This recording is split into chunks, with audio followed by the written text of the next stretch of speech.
以色列海法港交给中国人建设有怎样的意义？美国又是如何要阻止这个项目的？为何以色列完全不顾美国的反对，执意交给中国？据媒体报道，不久前，以色列在其地中海沿岸开设了一个新的海运港口海法港，而这也是以色列60年来开设的第一个新港口。而且以色列此前也在对这个港口进行对外招标，之后以色列完全不顾美国的反对，将这个港口租给中国，加强与中国的交流合作，以促进中国“一带一路”的发展。而且在今年9月1号，海法港正式开港投入使用。那么关于海法港有怎样的发展历程呢？有怎样的故事呢？接下来我们一起来看看。据悉，海法是以色列重要的港口城市，位于地中海沿岸，人口30多万，是以色列继耶路撒冷、特维拉夫之后的第3大城市，也是以色列北部的行政、工业中心和国际贸易、商业中心。它有着以色列最大的港口，承担着以色列大部分进出口任务。海法的港口区濒临海湾，商业区和居民区建筑在卡尔梅勒山坡上，从山顶可俯视海湾全景。这里建有著名的以色列理工学院、海法大学、海洋博物馆和世界闻名的巴哈伊空中花园。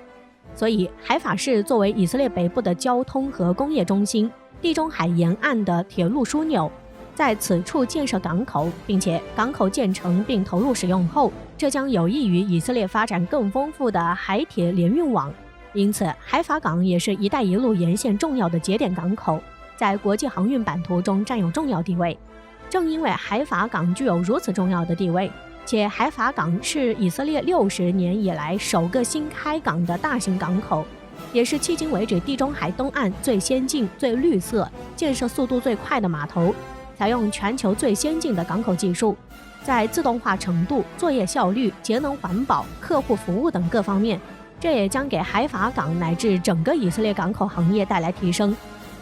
因此，以色列计划并建设新的私人码头，发展国际市场是私营部门，以降低成本，并缩短船舶卸货的平均等待时间，从而也可以加快以色列的航运和经济的发展。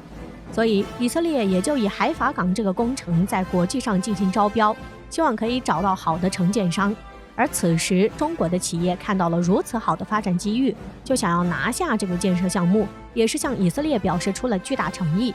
因此，在经过一系列激烈的角逐后，最终中国上海国际港口集团以出资17亿美元建设海法港项目，并取得了为期25年的运营权，并计划2021年开始正式运营。这也标志着中国和以色列两国“一带一路”合作取得新进展，也加强了中国和以色列之间紧密联系和经济贸易的交流。但是，就在中国上海国际港口集团拿下这个项目的消息传开后，美国在看到这个消息后就表现出极其不满，并且要求以色列立刻终止与中国的合作，明确禁止将海法港的建设工程交给中国，并且要求以色列另寻合作方。据获悉，在去年的时候，美国政府向以色列提出了一项紧急方案，方案中提议美国可以协助以色列检查海法港口，以免受中国威胁及其存在的影响。紧接着，五角大楼也发布声明，称中资港口能收集有关进入以色列港口的美国船只的情报信息。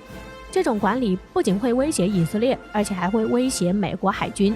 足以看出，中国企业在以色列负责相关基础设施的承建或运营业务，令美方倍感忧心。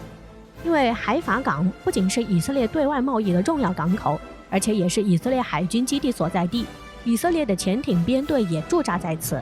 并且值得一提的是，美国第6舰队的舰船，包括航空母舰，则会经常停靠海法港。因此，美国和以色列双方也会在此地进行联合演习。对此，美国前海军作战部长加里拉夫黑德表示，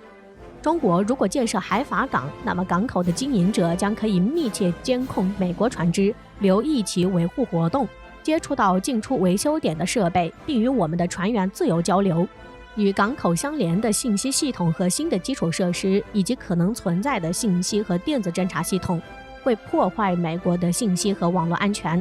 因此，美国就以危害美国信息安全和网络安全为由，想要以色列取消与中国的合作。然而，美国并不是只有口头警告，而且还以军队行动来威慑以色列。据悉，美国军方还向以色列军方施压。美国第6舰队在2021年中国企业营运海法港之后，会调整其在海法港的行动。还有美国官员威胁以方称，美国不会和那些让中国为其建设港口的国家做朋友。而作为美国的铁杆盟友，面对美国如此施压，以色列又是如何回应的呢？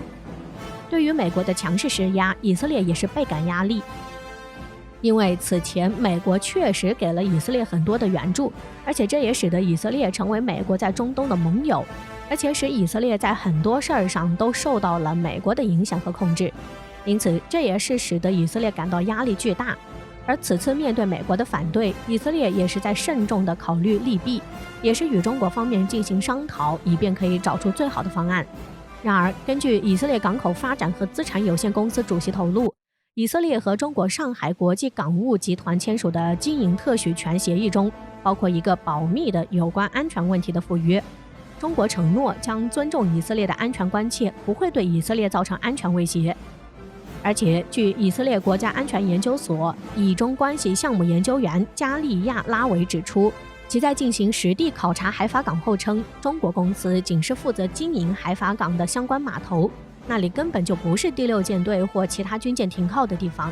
从码头的地方也看不到美国海军基地，因此根本不存在对美国的海军造成威胁和信息泄露。当然，明眼人都能看出，美国是醉翁之意不在酒，安全问题只是一个借口罢了。美国真正想要的是阻止中国对外投资。从以色列海法港的项目中可以看出，美国不断升级针对中国的战略竞争，已经开始对一带一路的合作带来影响，尤其是美国对中国加强与其盟友的合作关系高度关注，并通过经济问题安全化的策略进行施压。不过，以色列方面也是有很聪明的对策。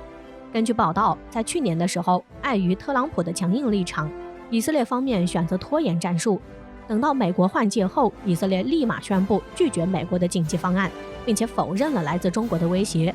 此次以色列不受美国的威胁和恐吓，反而是毅然决然将这个项目交给中国，加强与中国的合作与交流，完全不顾美国的威胁。这也是反对美国霸权主义上一个很典型的正面例子，也是值得许多听命于美国的国家去学习，能够坚持维护自己的主权完整，不受任何威吓，加快自身发展壮大。因此，以色列在美国的压力之下，还是保持了自己的独立性，回绝美国试图对国家主权的干涉。以色列还曾说过，和中国合作是必然的，这既可以保持以色列的独特性，加快促进经济的发展，而且也加强了与中国的合作与发展，走可持续发展道路。